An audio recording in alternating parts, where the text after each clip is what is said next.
ग्रंथ साहिब की जय, बाबा नारायण दास साहिब की जय, बाबा श्यामदास साहिब की जय। गुरु अर्जन देव साहिब जन जी बाणी आ।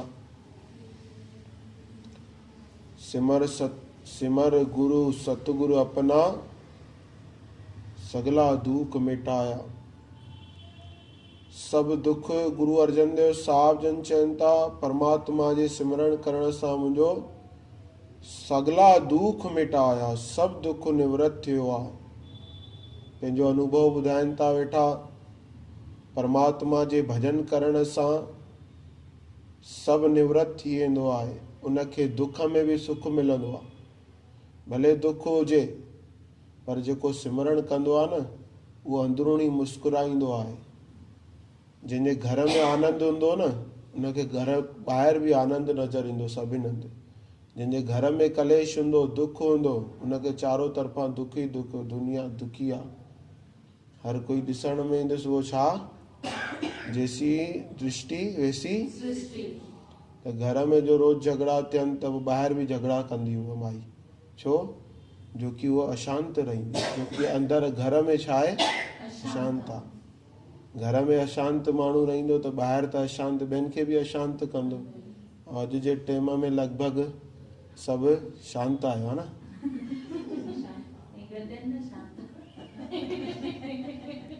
त गुरुजन चवनि था जेके अंदर में शांती मिली वञे।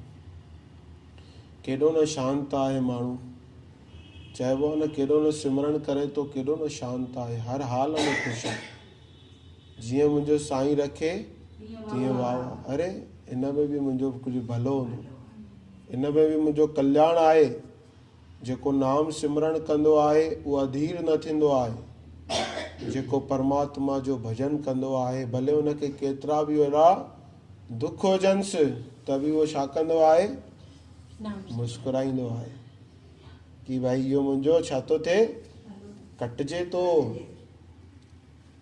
त सिमर सिमर गुरु सतगुरु अपना, सगला दुख मिटाया, सब दुख निवृत्त थियो आहे। गुरु अर्जन देव साहिब जन चवनि था सिमरन करण सां, सिमरन करे करे, जो कि मन ई आहे जेको असांखे अंदरूनी एनर्जी खपे। ॿाहिरी एनर्जी त असांखे मिले थी वेठी, शरीर रूपी एनर्जी, खाऊं था पदार्थ, पर माण्हुनि जा अंदरि खोखला थी विया आहिनि। मन जेको आहे रुगो पंहिंजे लाइ सोचे थो माण्हू। अॼु प्रेम लिकरी वियो आहे। प्रेम सां ई परमात्मा मिलंदो आहे। जंहिंखे प्रेम न आहे उनखे कुझु न मिलंदो आहे। माण्हू बि रिझंदो न आहे।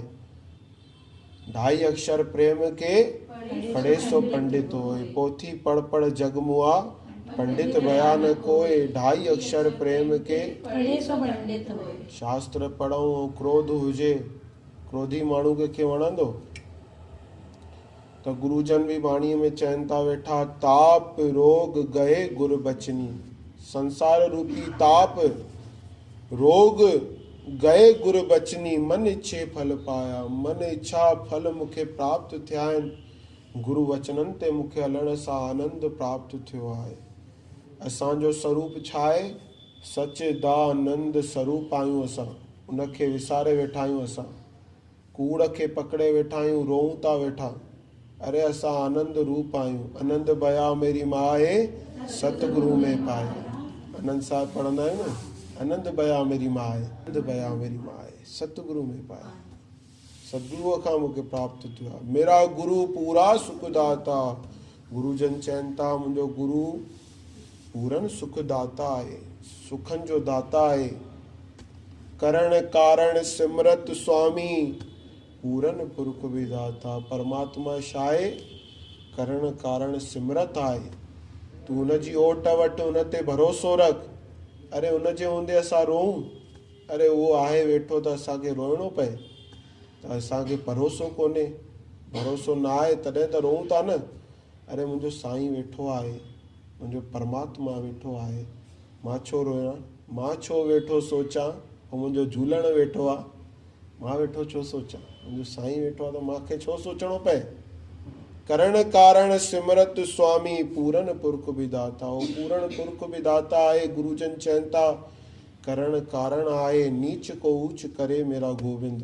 परमात्मा छा कंदो आहे, हीअं कंदो त मथे थी वेंदो माण्हू, मथां वारनि खे अहंकार आयो त हीअं कंदो त जीरो।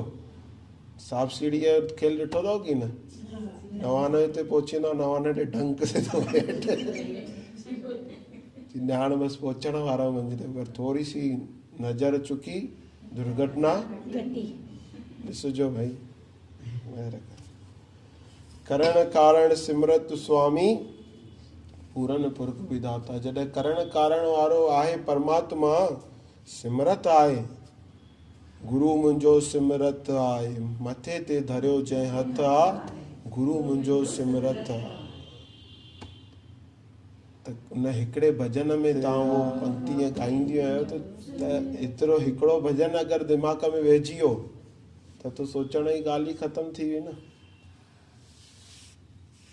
गुरुजन अॻिते बाणीअ में ॿुधाइनि था वेठा, अनंद विनोद मंगल गुण गावो, गुरु नानक भय दयाला। अनंद विनोद मंगल गुण गावो, उन परमात्मा जा मंगल गुण गाए, ॿिया सभु चिंताऊं छॾे करे, पासीरी करे परमात्मा जो भजन कर, परमात्मा जा गुण निवाज गाए। गुरु नानक भय दयाला, उहो दयाल थींदो, उहो अगरि दया करे वठंदो, परमात्मा जी दया थींदी, जंहिंजे मथां उनजी महर थींदी त छा थींदो, जय जयकार भय जग भीतर, उहा पार ब्रह्म रखवाला। जंहिंजे मथां गुरूअ जी दया थी थिए, पोइ उनजी छा थींदी आहे, जय जयकार जिते किथे। त परमात्मा जो भजन कंदा रहूं, हो आहे पार ब्रह्म रखवाला। उनजी रखवाली पाण परमात्मा कंदो आहे, त हिन जे लाइ उनजी शरण वठूं, परमात्मा ते विश्वास रखूं, मेरा डोले न इतबार। परमात्मा तां विश्वास न हटायूं, केतिरियूं बि कठिनायूं